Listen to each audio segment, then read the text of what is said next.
Hey guys! So today you and I are going to talk about open source. So let's get into it. So the question in question was, hi Frederick, how do I find open source projects to contribute to? I'm trying to build experience for my resume. Improve the documentation of famous projects. That's what I would do. Anything that is big brand, like household names type of stuff, that is a very good investment for you. Pick the most arbitrary, silly little thing that you can do and just put it on your resume. Because I will hold up my hand and I will say that I argue that 99.99999%, and that is probably lowballing it, of all the recruiters that will look at your resume will not know the first thing about the open source projects that you contribute to that is not the main tools of the industry. And the thing you are optimizing for is just that. And so what I usually give as advice to people who want to pad their resume with good, interesting stuff is to understand that the resume is like a shop window for you as an individual. You're selling yourself or your skills as a commodity in the marketplace. And anybody who's ever owned a shop will know that it's pretty tricky to figure out what to put in the window, because anybody can walk past, anybody's potentially a customer, so how do you know what's going to grab their interest? Well, you might want to position the stuff that is most popular, like the stuff that is most geared towards the sort of people you want to get into your shop. Usually you have some type of idea of what type of customers are usually very open to whatever you're selling and so forth.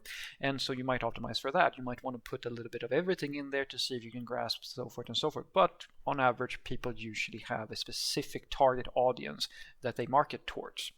Your target market is the recruiters, if you want your resume to stand out. The reason why you want that to be the thing that is most important to you is because they are the only people who are going to see your CV unless they pick it. So in other words, if you put a lot of super, as I like to say, arbitrary technology stuff and so forth, the best thing you're going to get from that is that the recruiter is going to go, cool, they do a lot of stuff. They're not going to know what anything means. It's not like I will go as far as to say, guys, that the whole reason there is any value whatsoever to be part of a FAANG company, apart from obvious things like salaries and stuff like that, is that once you're out, or unless you're going to stay there forever and so forth, is that the recruiters will all know that you worked for that company. Big brand companies, that they will notice every single time. I promise you. Usually they go with years of experience first and foremost, and then big brand companies, that gives them a good gut feeling because that is at the level that they understand. So when I read your CV, I'm going to read it in a slightly different way, but that is also because I have technical knowledge that they do not. So if you want to pad your resume, the most important thing is to understand that its primary reader is going to be a person who knows very little about technical details and will need something that will catch their attention. And as I said, years of experience is one thing. Other things is major tools, big projects, stuff, names that they have heard basically. Now, once they have picked your CV, next person is going to read it. Now it's a little bit more open. Now you might have your CV read by a manager or someone who is semi-technical, or in a worst case scenario, you're going to have someone like myself read it. And in that sort of situation, you're better off, because I will very quickly be able to figure out, just as I said, the extent of the contribution that you have made. Because if I see that, well, you're a junior level software developer and you contribute to, I don't know, Kubernetes, React, and Terraform, it doesn't matter. Just pick whatever gigantic name that you can imagine, right? My assumption is going to be that you did something extremely minor, because these are sophisticated projects that have quite a lot of complexity to them, way over a junior level software developer skill level, right? So if I have the energy and if there's time to do it, I might look into it a little bit. But I'm going to assume that that is not the thing that you are doing. What's going to grab my attention is if you have your own projects, smaller, like things that you have created, or libraries or things like that, things that I can see that, okay, cool, for your level, you've actually gone out and done some stuff because you found the work interesting or things like that. You have done some stuff that is, as I said, for your level, pretty decent work. Because I'm never going to buy that you are a senior or like a master level programmer if you do these things, because as I said, I know for a fact that it's impossible for you to make meaningful contributions unless you are like a super senior software developer. Then I mean, that I'm going to notice. Like if I see that your years of experience is kind of high and you have all these other things in place, then it becomes more believable. If you're a junior profile, it's a lot harder for me to sort of believe in the idea that you know all these tools and you've made meaningful contributions and so forth. I might look into it, but as I said, you're selling something that seems a little bit iffy or fishy to me as the customer, right? And so it's better for you to try to sell me things that I will notice. And as I said, as a experienced software developer looking at a junior CV, what I will notice is, okay, what tools do you roughly know? Do you know like the theory? Have you taken like some courses about, that doesn't matter what it is, like if it's object-oriented programming or MVC patterns or testing or things like that, things that I can relate to. And as I said, it's usually better for you to have your own open source product or smaller projects where it's very clear that this is not something that is like the next gigantic big thing, or it's not like one of these super tools that I myself most likely is using. It's something that you made where I can get a feel for what level are you at. If you think in these terms, my guess is that you will have more luck than if you do it, as I said, if you sort of like optimize either for me, because remember, I'm the second guy who's going to see whatever you're pitching on your CV. First person is almost always going to be a non-technical person, so cater to them first.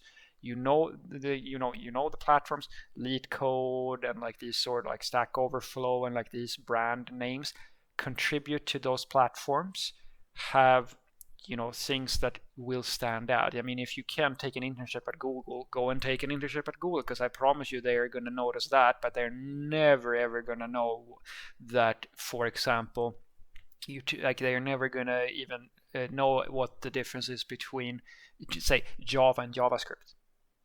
To this day, the average recruiter doesn't know the difference between those two. It's the same thing, right? Because there's Java in both. So what I want you to take away from this is that if you're looking for open source project to contribute to with the intention of padding your resume, look for big stuff, brand stuff that is that has a lot of stars, or ideally stuff that they will have heard about, main tools of that nature. You don't have to make super significant contributions here, guys, because as I said, the it's great if you can do that, but for the most part, optimize your CV for being picked. Because when the recruiters are going through all your CVs, what they will do is that they will collect a gigantic pile, and then they're going to start ranking them. And the things that they almost always are going to look at is years of experience, prior hires, and like what types of companies have you been working with, and so forth, tools and stuff like that. So for open source projects and stuff like that, unless it's standing out in some way, you're not even guaranteed to see it. And like, I've lost count how many times I've heard someone on my channel come to me and say that, why should I have to prove to you that I know how to code and stuff like that? I have all these open source projects. And I go, yeah, why the fuck do I care? You think have the sort of time where I can sit down with 100 candidates, their repositories, and go through all of that code and then get myself informed at what level of skill they are? No, I don't. Because the company has already decided that this is the process you're going to go through. And that's why I say, like, portfolios and stuff like that, guys, is not as big of a deal for software developers as it is for like artists or things like that, where like the evaluation of how good you are is literally see how good you are based on like images or something like that. For us, it's like to evaluate a software developer, it's much more complicated to verify if they're good or bad. So most people who are non-technical go with brands, face value type of stuff. Me, the second line that you might be facing, like real developers and stuff like that, we look at the same CV, but we look at it with different eyes. So for us, if you have made significant contributions to a big brand, absolutely, we're going to notice that. That's pretty cool, absolutely. But we're not going to be surprised if it turns out that you've done these minor things. Even that is a little bit cool in of itself, even if it's not something big, right?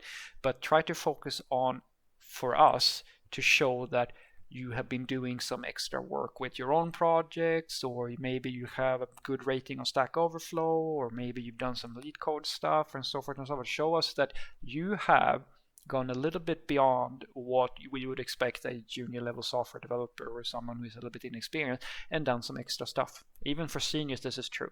Most of the times when people comment about, things that I've done and so forth, is related to either my little channel here that they've seen it or so forth, and that's a quirky little thing. Like, you stand out a little bit if you do these extra things, or they mention that I have a lot of repositories on GitHub or like stuff like that. These extra little things that sort of shows that you kind of care about the craft. These things are more valuable for us, but they will not be as interesting for a recruiter, because the recruiter does simply not possess the in-depth knowledge necessary to evaluate that, and therefore they're not going to look at it all that much. So remember, store window mentality. CV should be targeted towards getting people to call you so you get to a hiring process. That is what you should focus on. Have a great day.